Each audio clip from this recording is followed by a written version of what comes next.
2 நாளாகமம் 29ஆம் அதிகாரம் 1ஆம் வசனம் முதல் 36ஆம் வசனம் வரை. எசேக்கியா 25ஆம் வயதில் ராஜாவாகி 29 வருஷம் எருசலேமில் அரசாண்டான். சகரியாவின் குமார்த்தியாகிய அவனுடைய தாயின் பேர் அபியாள். அவன் தன் தகப்பனாகிய தாவீது செய்தபடியெல்லாம் கர்த்தரின் பார்வைக்கு செம்மையானதை செய்தான். அவன் தன் ராஜ்யபாரத்தின் 1ஆம் வருஷம் 1ஆம் மாதத்தில் கர்த்தருடைய ஆலயத்தின் கதவுகளை திறந்து அவைகளை பழுது பார்த்து ஆசாரியரையும் லேவியரையும் அழைத்து வந்து அவர்களை கிழக்கு வீதியிலே கூடிவர செய்து அவர்களை நோக்கி, லேவியரே கேளுங்கள், நீங்கள் இப்போது உங்களை பரிசுத்தம் பண்ணி கொண்டு உங்கள் பிதாக்களின் தேவனாகிய கர்த்தருடைய ஆலயத்தை பரிசுத்தம் பண்ணி அசுத்தமானதை பரிசுத்த ஸ்தலத்திலிருந்து வெளியே கொண்டு போங்கள். நம்முடைய பிதாக்கள் துரோகம் பண்ணி நம்முடைய தேவனாகிய கர்த்தரின் பார்வைக்கு பொல்லாப்பானதை செய்து அவரை விட்டு விலகி தங்கள் முகங்களை கர்த்தருடைய வாசஸ்தலத்தை விட்டு திருப்பி அதற்கு முதுகை காட்டினார்கள். அவர்கள் பரிசுத்த ஸ்தலத்தில் இஸ்ரவேலின் தேவனுக்கு சர்வாங்க தகன பலி செலுத்தாமலும் தூபம் காட்டாமலும் விளக்குகளை அணைத்து போட்டு மண்டபத்தின் கதவுகளையும் பூட்டி போட்டார்கள்.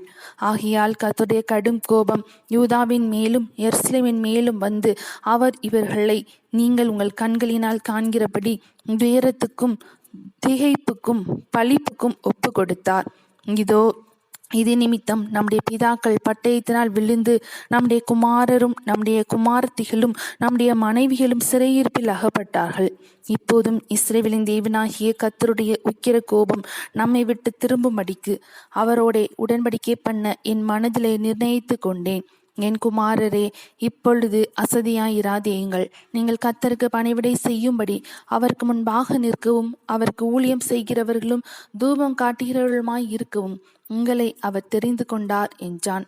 அப்பொழுது கோஹாத் புத்திரரில் அமாசாயின் குமாரன் மாஹாத்தும் அசரியாவின் குமாரன் யோவேலும் மெராரியின் புத்திரரில் அப்தியின் குமாரன் கீசும் எஹலேலின் குமாரன் அசரியாவும் கெர்சோனியரில் சிம்மாவின் குமாரன் யோவாகும் யோவாகின் குமாரன் ஏதேனும் எலிச்சாப்பான் புத்திரரில் சிம்ரியும் ஏயேலும் ஆசாப்பின் புத்திரரில் சகரியாவும் மத்தனியாவும் ஏமானின் புத்திரரில் எகியேலும் சிமேயியும் எதுத்தூனின் புத்திரரில் செமாயாவும் ஊசியேலும் ஆகிய லேவியர் எழும்பி தங்கள் சகோதரரை கூடிவர செய்து பரிசுத்தம் பண்ணிக்கொண்டு கர்த்தருடைய வசனங்களுக்கொத்த ராஜாவினுடைய கற்பனையின்படியே கர்த்தருடைய ஆலயத்தை சுத்திகரிக்க வந்தார்கள். ஆசாரியர்கள் கர்த்தருடைய ஆலயத்தை சுத்திகரிக்கும்படி உட்புறத்திலே பிரவேசித்து கர்த்தருடைய ஆலயத்தில் கண்ட சகல அசுத்தத்தையும் வெளியே கர்த்தருடைய ஆலய பிரகாரத்தில் கொண்டு வந்தார்கள். அப்பொழுது லேவியர் அதை எடுத்து வெளியே கீதரோன் ஆற்றிற்கு கொண்டு போனார்கள். 1 மாதம் 1 தேதியிலே அவர்கள் பரிசுத்தம் பண்ண துவக்கி 8ஆம் தேதியிலே கர்த்தருடைய மண்டபத்திலே பிரவேசித்து கர்த்தருடைய ஆலயத்தை 8 நாளில் பரிசுத்தம் பண்ணி 1ஆம் மாதம் 16ஆம் தேதியில் அதை முடித்தார்கள். அவர்கள் ராஜாவாகிய எசேக்கியாவினிடத்தில் போய், நாங்கள் கர்த்தரின் ஆலயத்தையும் சர்வாங்க தகன பலிபீடத்தையும் அதனுடைய சகல பணிமுட்டுகளையும் சமூக தப்பங்களின் மேஜையையும் அதன் சகல பணிமுட்டுகளையும் சுத்திகரித்து ராஜாவாகிய ஆகாஸ் அரசாளும் போது தம்முடைய பாதகத்தினால் எரிந்து போட்ட சகல பணிமுட்டுகளையும் முஸ்திப்பாக்கி பரிசுத்தம் பண்ணினோம். இதோ அவைகள் கர்த்தரின் ஆலயத்திற்கு முன்பாக இருக்கிறது என்றார்கள். அப்பொழுது ராஜாவாகிய எசேக்கியா காலமே எழுந்திருந்து நகரத்தின் பிரபுக்களை கூட்டிக் கொண்டு கர்த்தரின் ஆலயத்திற்கு போனான்.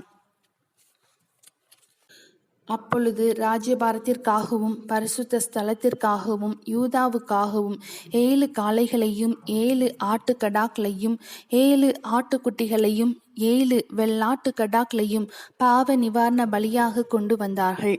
அவைகளை கர்த்தருடைய பலிபீடத்தின் மேல் பலியிடுங்கள் என்று அவன் ஆசாரியராகிய ஆரோனின் புத்திரருக்கு சொன்னான். அப்படியே ஆசாரியர் காளைகளை அடித்து அந்த இரத்தத்தை பிடித்து பலிபீடத்தின் மேல் தெளித்தார்கள். ஆட்டுக்கடாக்களை அடித்து அவைகளின் இரத்தத்தை பலிபீடத்தின் மேல் தெளித்தார்கள். ஆட்டுக்குட்டிகளையும் அடித்து அவைகளின் இரத்தத்தையும் பலிபீடத்தின் மேல் தெளித்தார்கள். பிற்பாடு பாவ நிவாரண பலிக்கான வெள்ளாட்டு கடாக்களை ராஜாவுக்கும் சபையாருக்கும் முன்பாக கொண்டு வந்தார்கள். அவைகள் மேல் அவர்கள் தங்கள் கைகளை வைத்தார்கள். இஸ்ரவேல் அனைத்திற்காகவும் சர்வாங்க தகன பலியையும் பாவ நிவாரண பலியையும் செலுத்துங்கள் என்று ராஜா சொல்லியிருந்தான். ஆதலால் ஆசாரியர் அவைகளை அடித்து இஸ்ரவேல் அனைத்திற்கும் பாவ நிவிர்த்தி உண்டாக்க அவைகளின் இரத்தத்தால் பலிபீடத்தின் மேல் பிராயச்சித்தம் செய்தார்கள். அவன் தாவீதும் ராஜாவின் ஞானதர்ஷிக்காரனாகிய காத்தும் தீர்க்கதரிசியாகிய நாத்தானும் கற்பித்தபடியே கைத்தாளங்களையும் தம்புர்களையும் சுரமண்டலங்களையும் வாசிக்கிற லேவியரை கர்த்தருடைய ஆலயத்திலே நிறுத்தினான். இப்படி செய்ய வேண்டும் என்கிற கற்பனை கர்த்தரால் அவருடைய தீர்க்கதரிசிகளை கொண்டு உண்டாயிருந்தது. அப்படியே லேவியர் தாவீதின் கீத வாத்தியங்களையும் ஆசாரியர் பூரிகைகளையும் பிடித்து நின்றார்கள். அப்பொழுது எசேக்கியா சர்வாங்க தகன பலிகளை பலிபீடத்தின் மேல் செலுத்த கட்டளையிட்டான். அதை செலுத்த துவைக்கின நேரத்தில் கர்த்தரை துதிக்கும் கீதமும் பூரிகைகளும் இஸ்ரவேலின் ராஜாவாகிய தாவீது ஏற்படுத்தின கீத வாத்தியங்களும் முழங்க தொடங்கினது.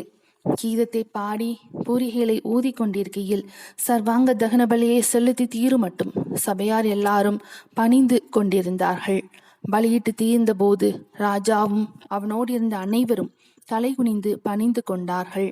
பின்பு எசேக்கியா ராஜாவும் பிரபுக்களும் லேவியரையும் நோக்கி, நீங்கள் தாவீதும் ஞானதர்ஷிக்காரனாகிய ஆசாபும் பாடின வார்த்தைகளினால் கர்த்தரை துதியுங்கள் என்றார்கள். அப்பொழுது மகிழ்ச்சியோடே துதி செய்து தலைகுனிந்து பணிந்து கொண்டார்கள். அதன் பின்பு எசேக்கியா, இப்போதும் நீங்கள் கர்த்தருக்கென்று உங்களை பரிசுத்தம் பண்ணினீர்கள். ஆகையால் கிட்ட வந்து கர்த்தருடைய ஆலயத்திற்கு தகன பலிகளையும் ஸ்தோத்திர பலிகளையும் கொண்டு வாருங்கள் என்றான்.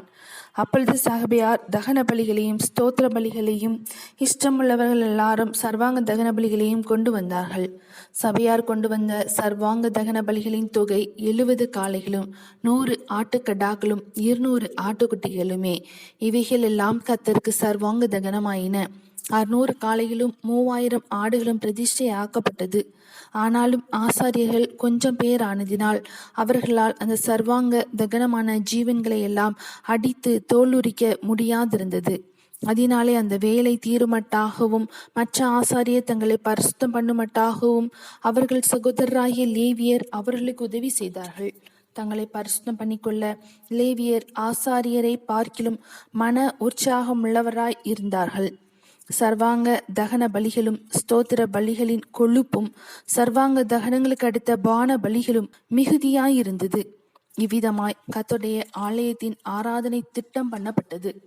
தேவன் ஜனத்தை ஆயத்தப்படுத்தினதை குறித்து எசேக்கியாவும் ஜனங்கள் எல்லாரும் சந்தோஷப்பட்டார்கள்.